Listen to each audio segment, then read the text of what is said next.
Okay, let's just get right into it. By 2026, how we work, it's going to look totally different. We're not just playing around with AI tools anymore. We are entering an era of deep personal integration. The big shift here is that AI isn't just a button in your software anymore. It's about to become your newest coworker and probably your most productive one. And that's really the heart of what we're digging into today. This is not just about a smarter chatbot, okay? We are talking about AI actually evolving from a simple little tool that does tasks for you to an autonomous digital teammate. It gets you, it gets your work, it gets your style, and it's going to own entire workflows from beginning to end. All right, so here's how we're going to break this all down. First, we'll dive into what this new AI coworker actually is. Then, we'll peek under the hood and see how it gets to know you so incredibly well. After that, we'll hit the big productivity numbers, talk about the, let's call them hidden dangers, and then wrap it all up by figuring out what it actually takes to be ready for this future. Okay, first up, let's really get our heads around this massive change. I'm going to say it again. This is not just a better chatbot. We're talking about a whole new way of working with technology, a totally new category. So to really get where we're headed, you gotta look at where we've been, right? We started out with predictive AI, great for things like forecasting sales. Then, boom, generative AI showed up and completely changed content creation. But what's coming in 2026? That's autonomous AI. It's agentic. Its whole purpose isn't just to predict something or create something, it's to act, to actually take ownership of a whole workflow.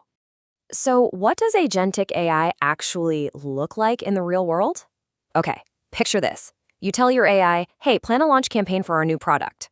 It's not just going to spit out a bulleted list of ideas. No way.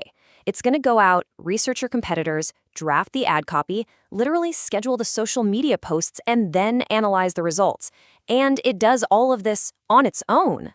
So you see, they're not just sitting there waiting for your next command like a passive assistant. They are active, digital workers. And look, this isn't some far-off sci-fi idea. By 2026, a whopping 78% of companies are going to have AI baked into at least one major part of their business. AI is not an add-on anymore.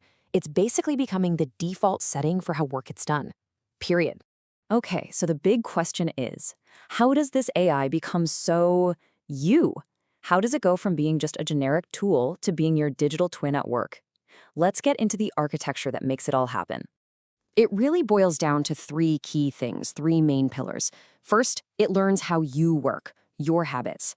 Second, it starts to copy your communication style. And third, it plugs into all that deep knowledge from your specific industry. So let's tear each one of these apart.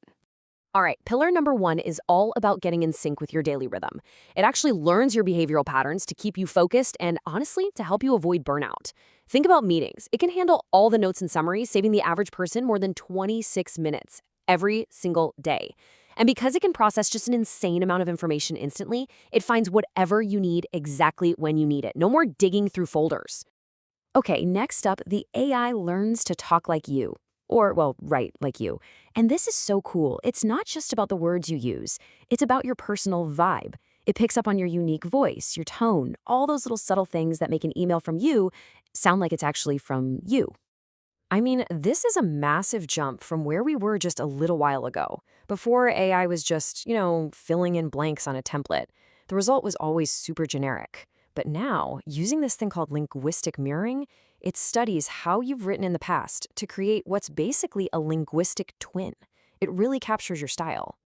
But of course, none of this works if the AI is just making stuff up, right?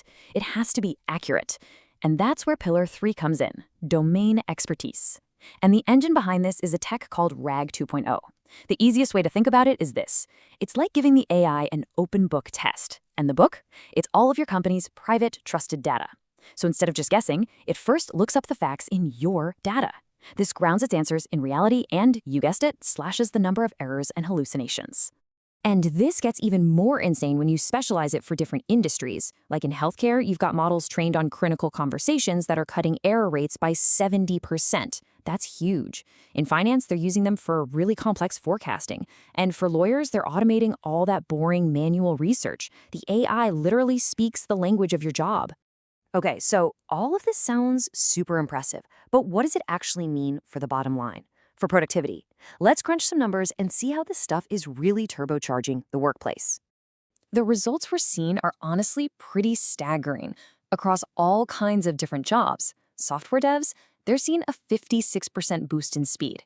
HR departments are running promotion cycles 75% faster. And legal teams, they're prepping cases 80% faster. I mean, this isn't a small bump. This is a massive, fundamental speed up of how we work. And let's think about the human side of this for a second. Take a field like healthcare, where burnout is a massive problem. This AI is giving every single doctor back more than 2.4 hours a day, every day. It's doing this by automating things like patient intake, follow-ups, all the tedious stuff. And that's time they can now spend, actually focusing on their patients. Okay, now let's zoom out to the big picture, the whole economy. The effect is just as huge. This kind of personalized AI is expected to boost annual U.S. labor productivity growth by 1.8%. And to put that into perspective for you, that's almost double the rate we've seen in the last few years. It's a huge deal. But you know the saying, with great power comes great responsibility. This kind of deep personalization brings a whole new set of risks to the table that we absolutely have to talk about. So yeah, let's read the fine print. Okay, so the cornerstone of security in this new world is something called zero trust architecture. And the idea behind it is actually pretty simple. Never trust, always verify. Think about it. When you've got an AI agent that knows everything about your work and can act as you have to have a system that treats every single request for data, doesn't matter if it's from a person or an AI, as a potential threat until it's been double and triple checked. And beyond just security, there are some very real human risks we need to think about. This whole personalization thing, it's a double-edged sword, for sure. On one hand, you get this amazing hyper-efficiency, but on the other, you risk getting trapped in an information bubble, where the AI only ever shows you what it thinks you want to see. And while it's great that it reduces your mental load, it can also lead to workload creep. The AI clears your to-do list so fast that you just pile more on, and you end up in this new, weird kind of burnout. So, the big question is, how do we get all the good stuff while dodging the bad? In this last section, we're going to see that the secret isn't just about getting the newest, shiniest AI model. It's all about what you feed it. And this really brings us to the absolute core of the issue. These amazing AI agents, they are only as good and as reliable as the data you give them. If you feed them messy, incomplete, dirty data, you're going to get unreliable results, period. And you could be opening yourself up to some serious legal trouble. It is the classic definition of garbage in, garbage out. At the end of the day, winning in the age of AI isn't actually a technology problem. It's a data problem, and it's a culture problem. Real success is going to come from building a rock-solid foundation of data governance and creating a culture at work that's all about learning and adapting, all the time. And that brings us right to our final thought. The technology for a truly personal AI coworker? It's here. It's not science fiction anymore. It's powerful, it works, and it's ready to be your best, most productive teammate. So the real question, the one we all have to ask ourselves, is this. The AI is ready, but is our data,